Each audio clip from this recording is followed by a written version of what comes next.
so your fingers are touching the table, and you're sliding your hands forward on the table until your back is straight. So your elbows are on the table, your hands are on the table.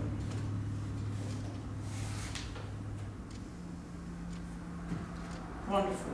In this position, we're going to very gently bend the knees and aim the knees to come over the second and the third toe. I have to see what, Right. I have to watch, I think. So we're here, and the legs are hip width apart, and I'm slightly bending the knees, and as I exhale, and I aim the knees to go right in the center of my feet, between the second and the third toe, and I inhale, and I lift up. If you need to put your forehead on the table to rest, go ahead and do that. Right now we're just bending the knees very slightly as we exhale, and we inhale as we come up. But try to get your legs maybe underneath you, on the width of your hip, a little bit narrow.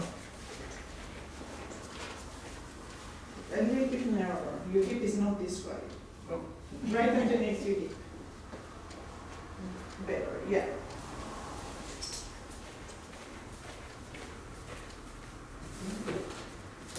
This is a great stretch. Yeah, and make yourself really comfortable. So if you need to put your forehead on the table, go ahead. The elbows are on the forehead, on the table, and the hands are on the table.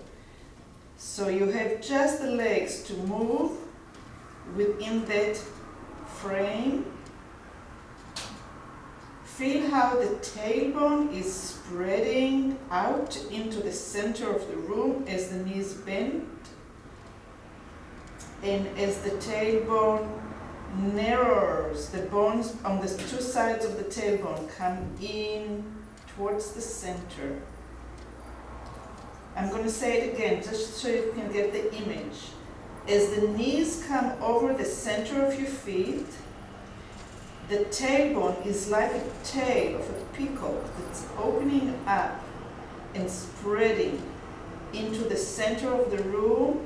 And the tailbone is even maybe coming up so you can show that wonderful feathers coming up.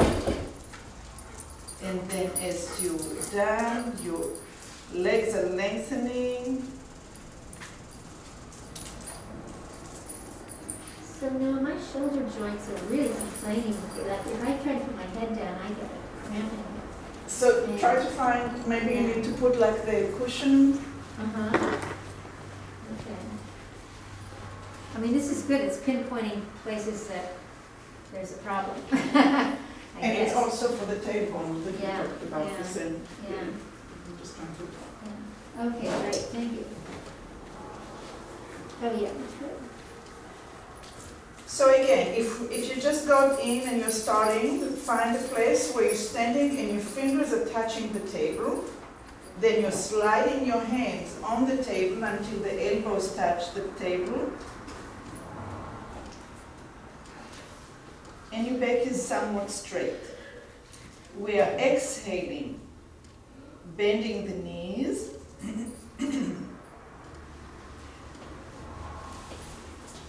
And we inhaling, lengthening the legs behind.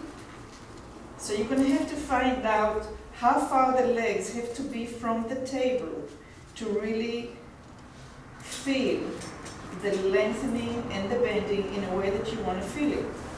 So play with it. Move your feet a little bit wider, a little bit narrower, a little bit closer to the chair, a little bit further from the chair.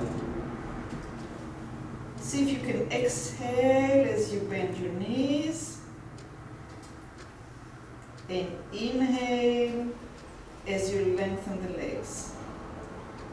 Once you get that sensation and you know what you're doing, you have the frame that you're moving in. The knees are over the second and the third toe.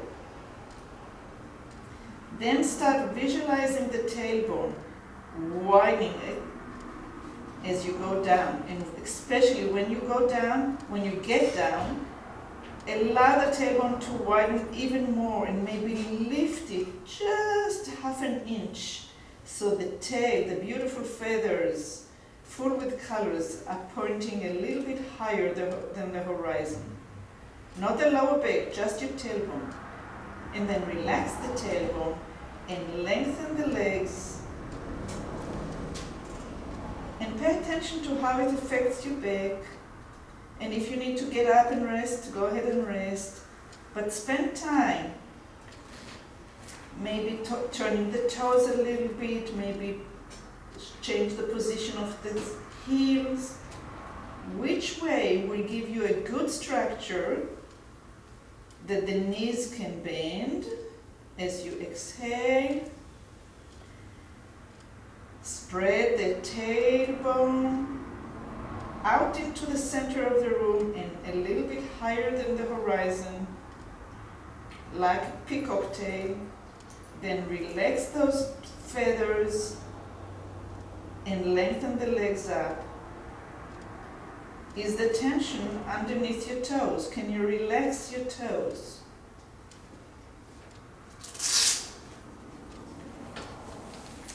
And keep on trying different places, different ways. Are your elbows in the same position on the table?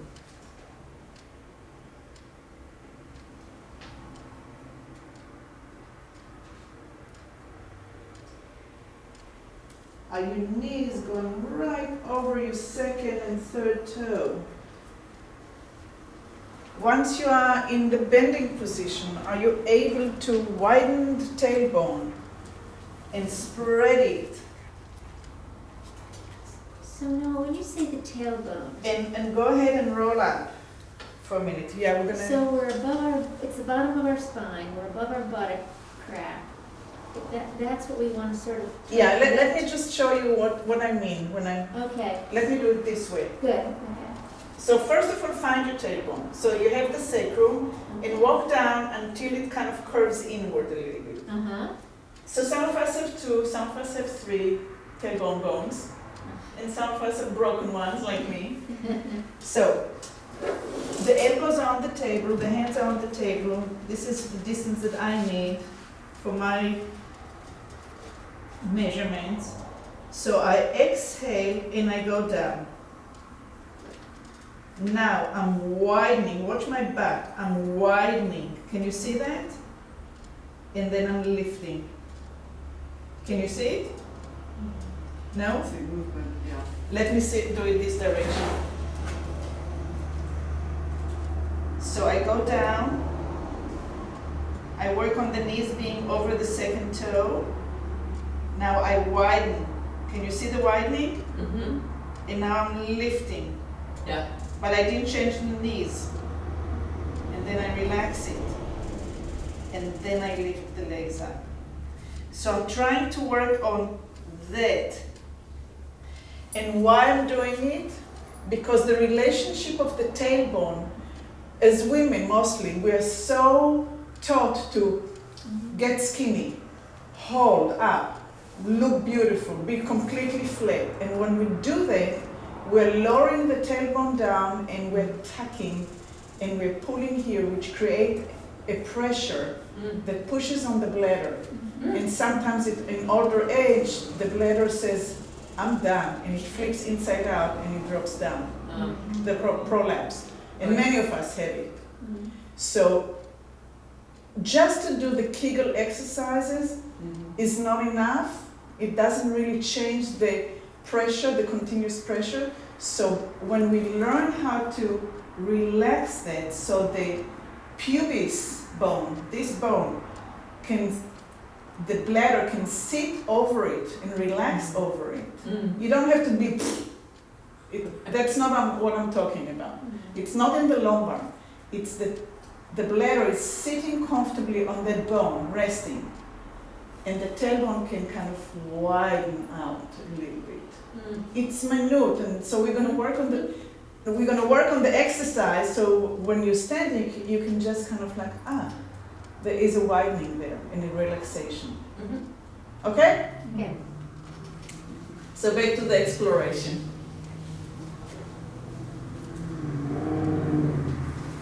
Sliding the hands on the table.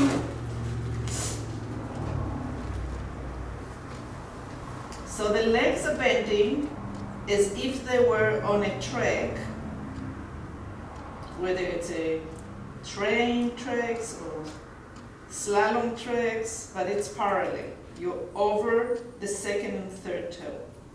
Once you get to the bend that's comfortable for you, and you're done exhaling, you're spreading the two hips away from one another so the tail can kind of poke its head up, widening and spreading and lifting. Even if it's only in your imagination, that's good.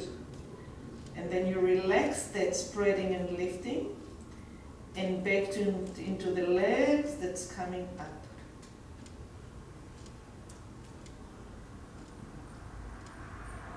And let's do it one more time.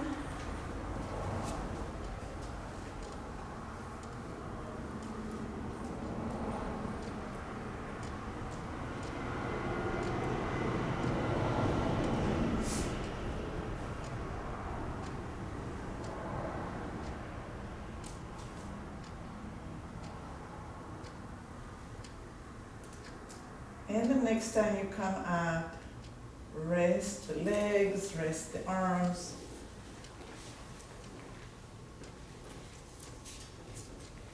The next one, we're going to try doing it with just having the hands. And so you're going to probably will have to move your leg a little bit further. So you're reaching now with the tailbone out, out, out, out, out, and coming back in. So how far from the table is up to you. So I'll do it again. So I'm standing and my hands are barely touching. I'm leaning on the table. I'm sending the tailbone out. The only thing I'm concerned is the tailbone out, and I'm widening my arms so I can have a place to go. And then you come back in with the hands and the body, and you can give yourself a little bit of a relax there. Okay?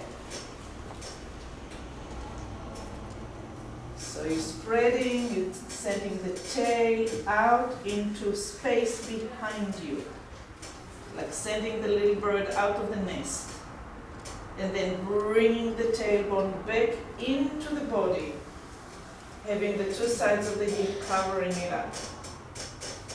And lean forward. And again, try different places for the feet. Maybe a little bit further back, maybe a little bit further forward, a little wider. Notice if both hips are widening in the same manner. If one side is not responsive enough, then maybe in the next time, pay attention to that side a little bit more. And when you get forward, press forward a little bit, do like a little push-up to release it all, and then start again. Sending the tail back, widening the arms.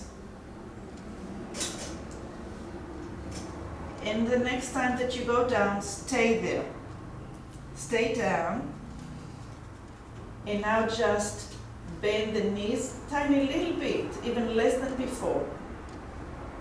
And lengthen the legs. So now the legs are further away from the table than it was in the first time we did it. Bend the knees tiny little bit. Stay down there. Don't come up. Just the knees. And lift the tail up.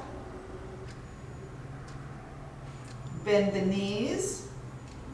And instead of bringing the knees back, lift the tail up into the sky.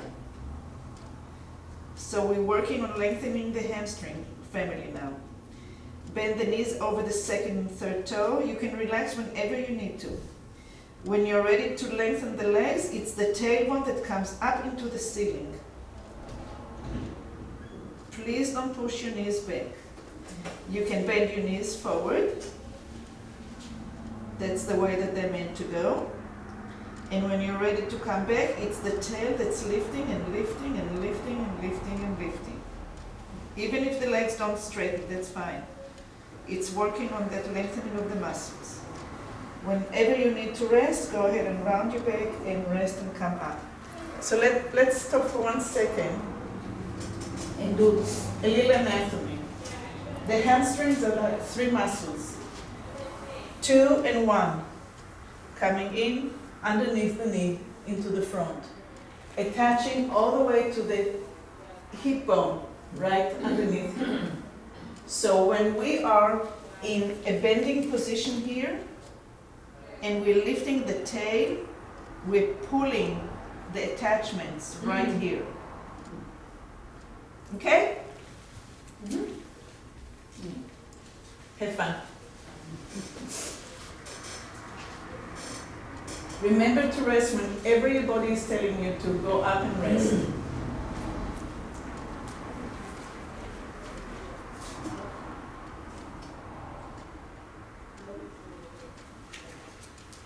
The distance between the knees and the feet is equal. So your legs are a little bit, maybe a little too wide. I think so. And yours are a little too narrow. The knees needs to come right into there. Aligning it with the hip bone, right here, the ilium.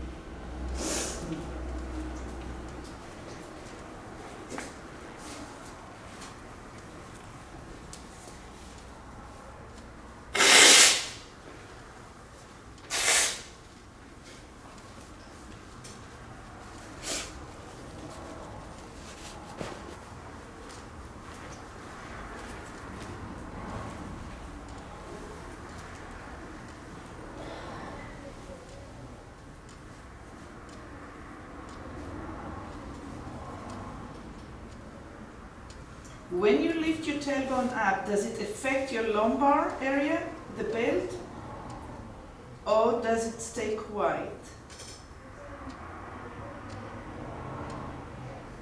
And go ahead and bend your knees, round your back, and climb up to rest.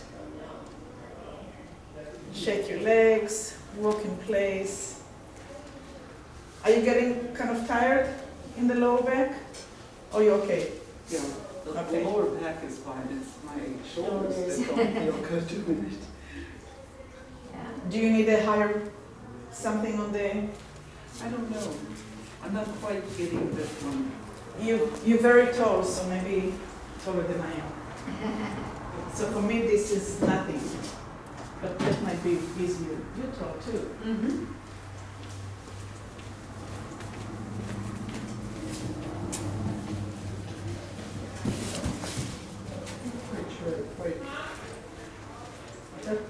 Thank you so much. Yeah, I was born 5', no, I wasn't born 5'2", but I got to 5'2" and I said I'm going to stay there for forever. And I insist not to go below 5'2". Okay. So the next thing we're going to do, is it better with the blocks? Yeah. Okay. But The next thing we're going to do, we're going to go down. The legs are straight, if you can. If you need to bend them a little bit, bend them a little bit. That's not a point. What we're going to do now, we're going to shake our tail like a dog that sees his owner, going to the right and going to the left. So I'm not moving my hip, right? I'm not doing this. I'm just moving my tail. So it's very small. And yes, the pelvis is moving, but it's not moving outside of my body. It's not swinging. It's within the size of my spine.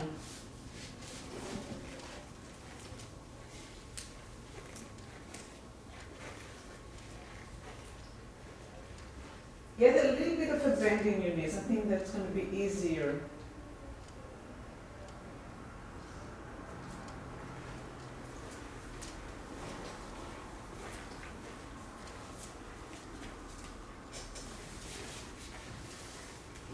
Again, you find how far the feet needs to be from the table. Dropping the shoulder blades is fine. Yes, it is working against gravity, but that's a good thing. Until you get tired and then you release. And even with the moving of the tail, whenever you feel that you need to bend your knees, round your back, come up, take a breath, and then go diving again.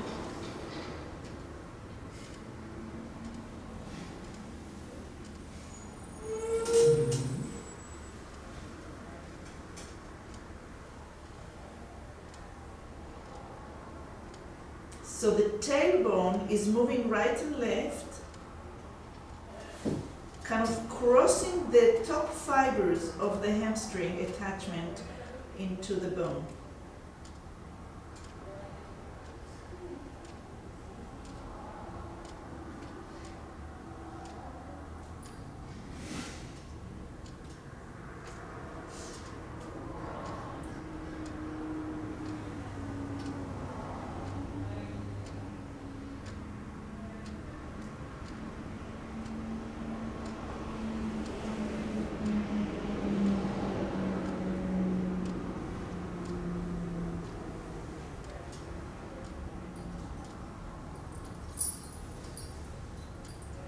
When you're ready to rest, make sure you bend your knees, you round your back, and you come up slowly.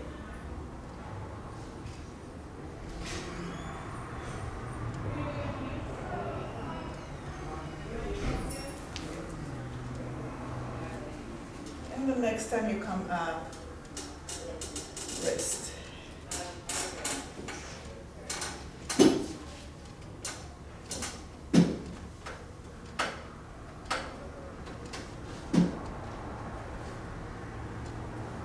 Good. Go ahead and kind of perch on the edge of the table with the legs lengthened. Is this table for both of us? Maybe Lisa, do you want to maybe turn this away? So Okay. so it's balanced?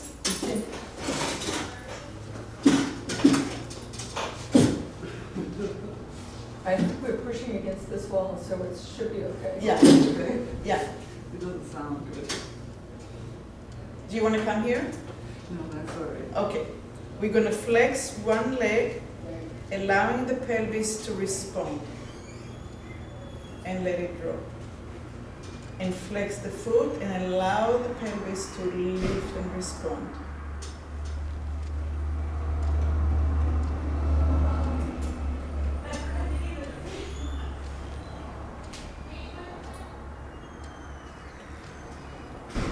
You can even put one finger on the ilium here, on the iliac crest, and feel it moving as you flex the foot and as you release the foot.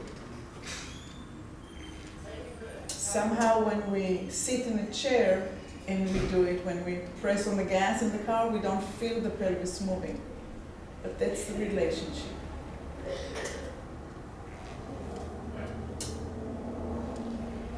And do it a little faster. And if you don't feel it up here, do you feel it up on the table? Does it give you the feedback of the pelvis moving up and down? Yes? Okay, let's do the other leg and see how that side is responding. Lifting and lowering, because you're flexing the foot and you're letting go.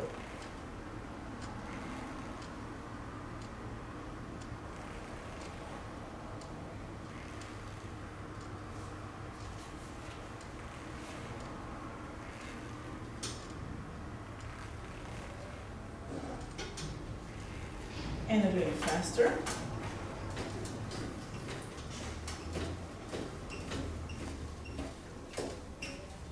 And rest it. And let's do one and other.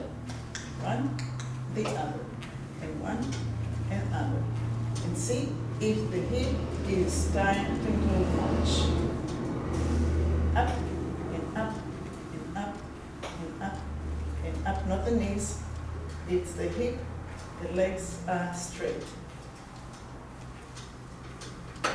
And let it go. Bring the legs a little bit closer so the knees will have to bend, especially for the tall ones. Push away from the chair, from the table. Bring the pelvis forward. Show it out into the world. Make a circle and come back to rest. You may want to open your legs a little bit wider. And again, bend the knees and start making a circle with the hip. Send it forward. Lift it so the muscles of the thigh have to lengthen and bring it back into rest on the table. And bending the knees, sliding off the table, sending the pelvis forward. And coming back.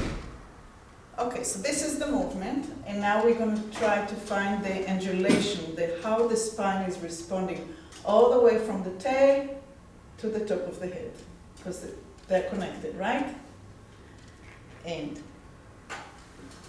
the knees, we're starting from the tail going forward, opposite of what we've done for the last half hour, sending it up, up through the shoulder blades to the head, neck, and the head, and then the tail is coming back, like a tail that's looking back, lifting the tail to be able to sit on the table.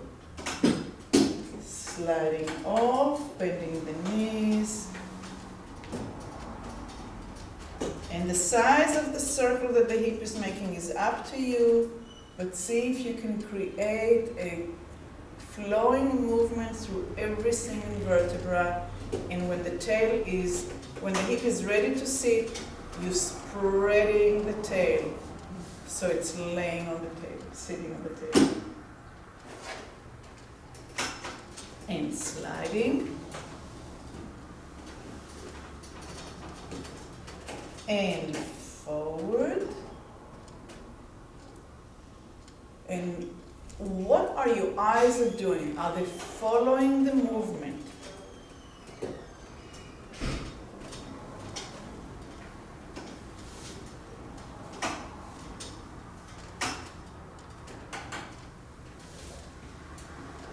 And do it in your own time. And really pay attention up to the eyes. And maybe the eyes are going through a line on the floor as you go forward, and up the wall as you go up, and up on the ceiling as you go back, and back to the horizon when the tails are finding rest on the table.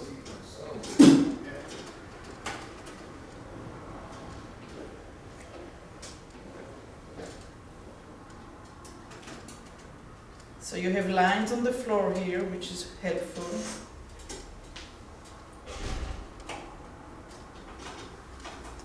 Are your eyes' movement smooth? Is it in coordination to what your pelvis is doing?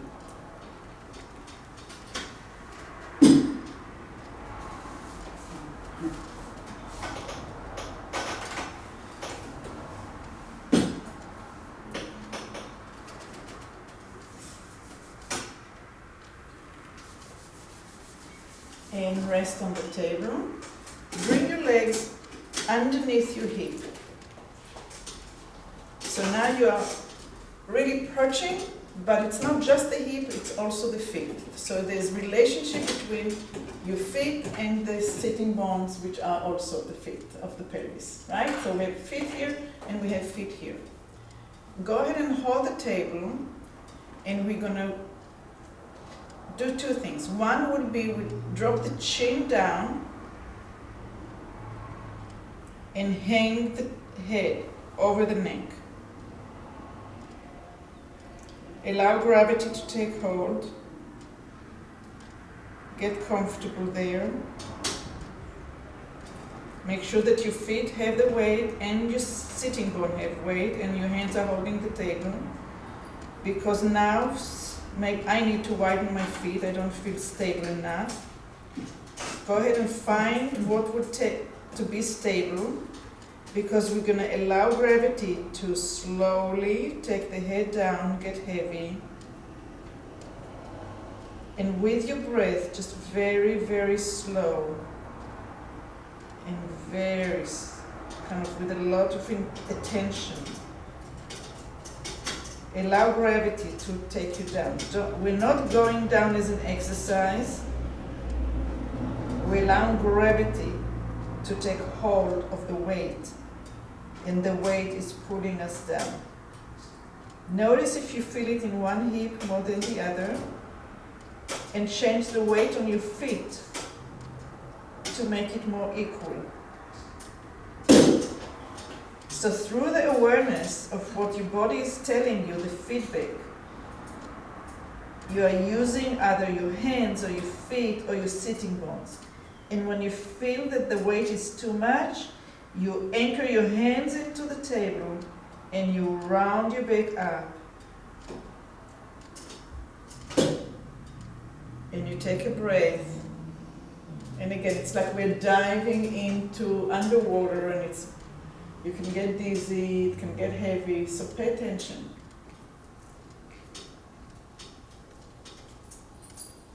So if we were in exercise class, it would be like doing this, right? But that's not what we're doing. We're just hanging there. And we're allowing really the weight to open up each vertebra. And you notice if you're leaning maybe to one leg, then you push a little bit towards the other, and you play with it. You get curious to how it is that you do a movement rather than doing an exercise. I know I'm saying it every week again and again and again, but it really is an offering that I don't see in many places. It's taking the time to learn how you do what you do, so you can maybe do it different if you choose to.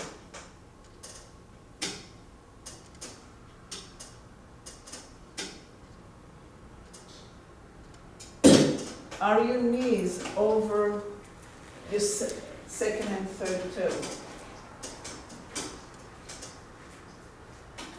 Okay, so we find where the legs give us stability, where the sitting bones give us stability, and where to put our hands. So the brain is registered safe. And once that's safe,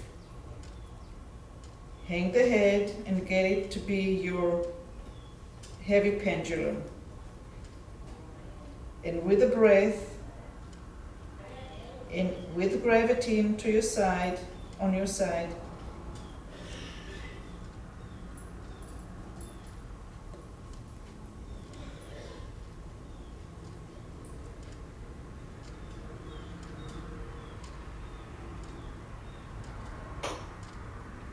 and there's a certain point that you may feel a fear coming into you. And when that fear is taking hold, which muscles are grabbing?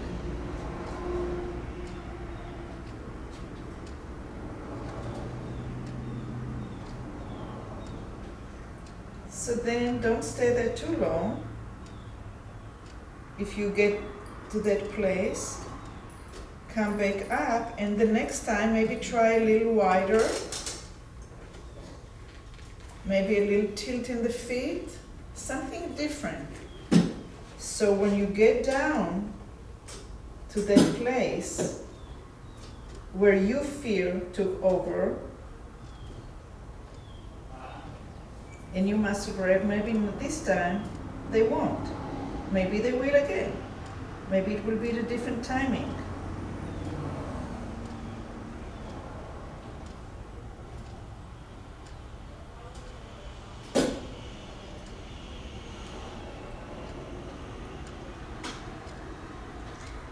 Once you get to the place that you feel like you went far enough, push with your hands a little bit into the table and move the hip away from the table until your legs are getting the full weight. Then come back into the table and have the support of the table. And push away from the table. Feel the bones in your legs getting steady and holding the whole torso as it's hanging over, and then go back into the table and rest. Your knees are soft and soft, soft, soft. And one more time, push away from the table just a little bit until you feel the bones of the legs getting strong and supporting. And go back into the table. And we'll do it the fourth time, last time. Pushing away from the table until the legs are holding on. If you're safe enough, allow your arms to hang. Allow your arms to hang. If you need to change the position of your feet to get really strong, do that. And then put your hands above your knees. Lower your spread your tailbone out towards the table. So you're not touching the table. You're not touching the table. You're on your legs, you're on your bones. The tailbone is sticking out towards the table, and then round your head and round your tail. Stay very steady on your legs. Very steady on your legs. Now your back is round, your head is down, and your tail is down.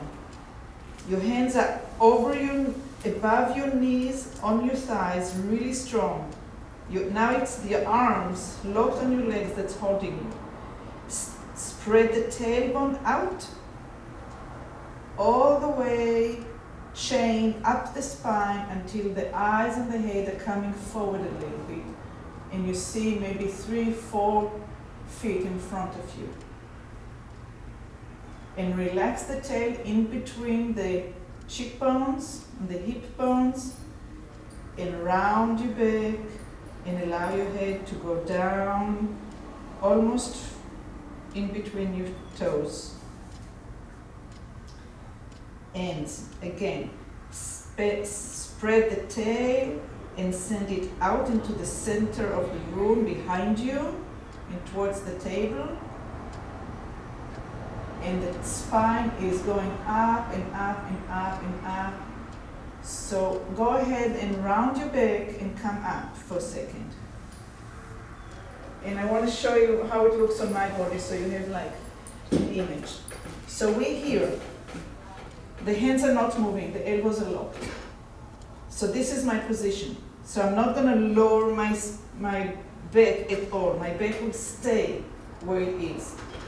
I'm only going to spread my tailbone and arch my back, and my eyes will go a little bit more forward. And when I'm going to relax my tailbone, I'm going to round my back, and the eyes will come closer to my toes. Again, my arms don't move, my legs don't move. It's the tail that moves, and I move up my spine, and my eyes and my head is coming up a little bit. And I relax my tailbone, and I round my back within that frame. Okay? Let's try it.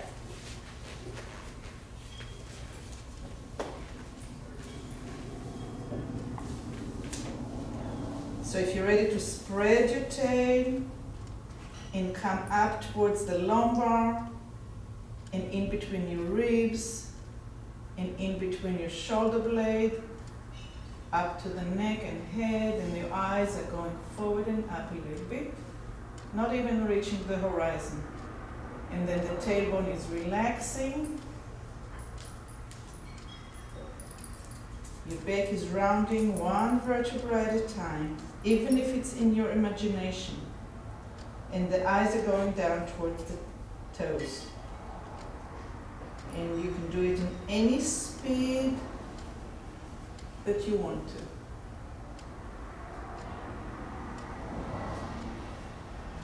Just remember that the angle that your spine is at does not change. It's the beginning and the end of the spine that you're moving in.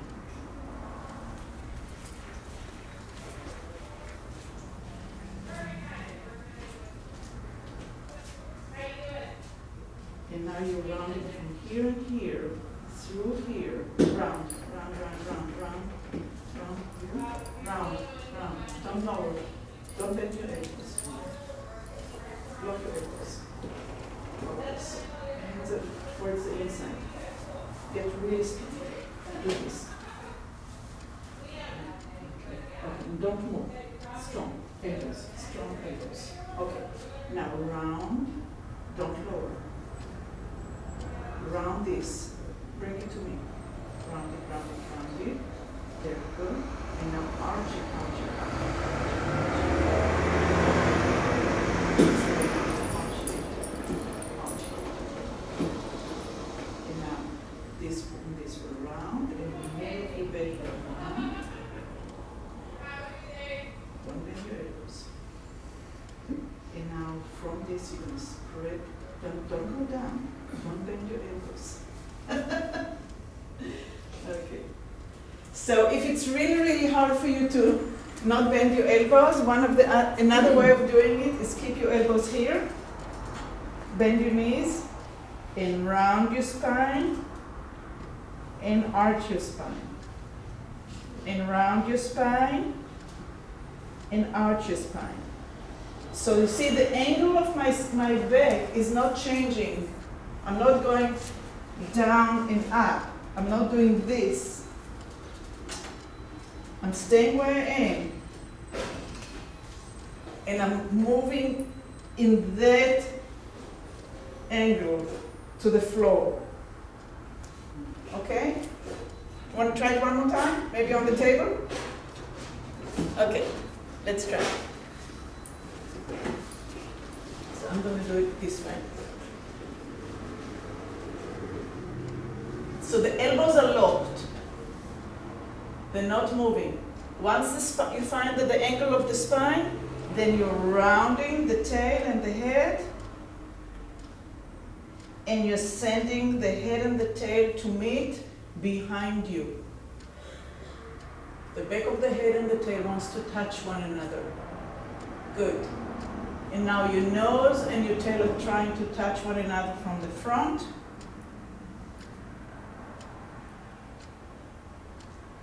And now your back of your head and the tail are trying to touch one another from the back.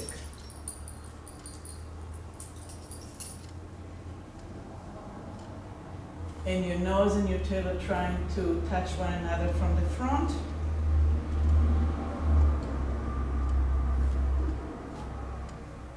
And from the back.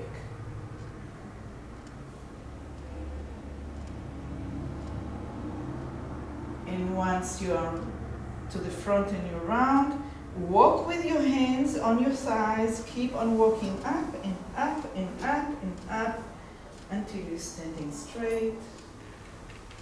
And start walking a little bit.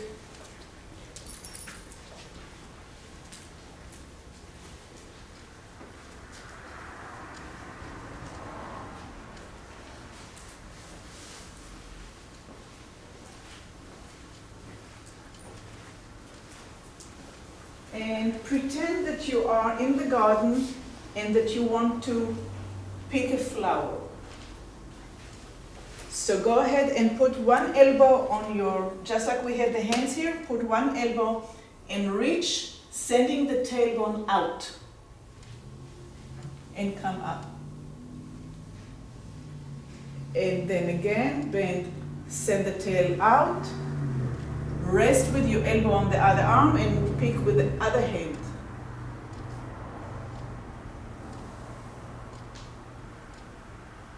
So we have something called the lingual ligament here, where the underwear line is. This is where you're bending, you're sending the tailbone out, you're resting, you're giving yourself nice support, and you're picking up whatever you need to pick from the garden. So you have such height that I'm wider than you are. See if, yeah. Okay.